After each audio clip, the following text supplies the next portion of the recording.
Un bărbat de 48 de ani din Italia s-o certa cu soția și ca să se calmeze s-o gândi să meargă puțin pe jos.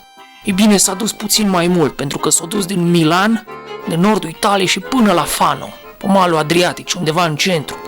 Nu s-a dus mult, numai vreo 400 de kilometri, pe jos, ca să se calmeze. Probabil că s-a calmat, numai că l-au găsit până la urmă polițiștii cam după o săptămână. Îl dăduse soția dispărut.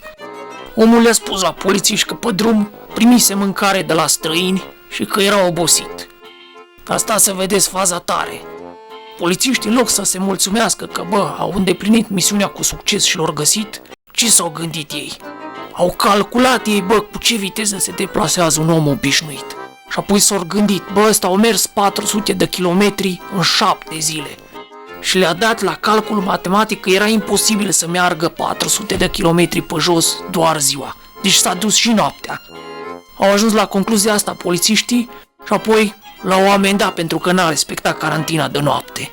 Pentru că încă este COVID în Italia.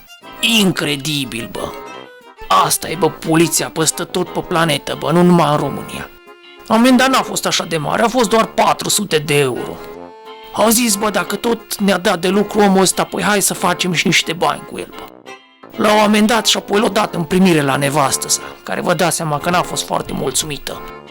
Atât pentru astăzi, dragi prieteni, dacă v-a plăcut, abonați-vă la canal.